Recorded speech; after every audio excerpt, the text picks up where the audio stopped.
Here, Your Majesty, we have an infant phenomenon. A remarkable child of 10. He's quite a historian, editor of our school magazine. Ah, very interesting. This, Your Majesty, is Rupert, our young editor. How do you do, Rupert? How do you do? Sit down. And what's that you're reading? Karl Marx. Surely you're not a communist. Do I have to be a communist to read Karl Marx? Rupert. That's a valid answer. Well, if you're not a communist, what are you? Nothing. Nothing? I dislike all forms of government. But somebody must rule. And I don't like the word rule. Well, if we don't like the word rule, let's call it leadership. Leadership in government is political power, and political power is an official form of antagonizing the people. What magazine did you say he edits? A commentary on current events. Pardon me, Master.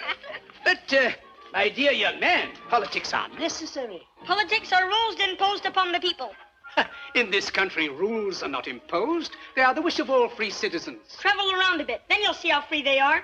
Yes, but you didn't let me finish. They have every man in a straitjacket, and without a passport, he can't move a toe. But if you'll allow me to... In a free world, they violate the natural rights of every citizen. But you don't let me fully... They have become the weapons of political despots. Yes, but may I... And if you don't think as they think, you're deprived of your passport. Will you allow me to leave a country is like breaking out of jail. Yes, and to enter a country is like going through the eye of a needle. But am I free to travel? Of course you're free to travel. Only with a passport. Will you allow me to say something? Only with a passport. Do animals need passports? Have you finished? It's in Congress that in this atomic age of speed, we are shut in and shut out by passports. If you'll shut up and let somebody else talk... And free speech, does that exist? No, you've got it all. And free enterprise.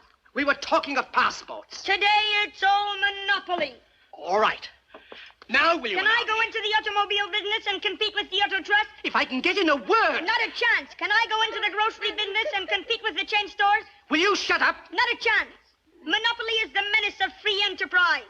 As I look back 60 years ago... Where were you 60 years ago? He was a glint in his great-grandfather's eye. Very well now. Have you finished? Now let me say something. Let me tell you how wrong you are. In the first place... In the first place... Now I've forgotten what I wanted to say. And the atomic bomb. Ah. It's a crime that when the world cries for atomic energy, Bravo. You want to make atomic bombs. Me?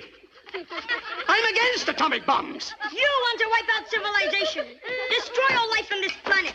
You still think you're living in the night? I lost my throne because I didn't want atomic bombs.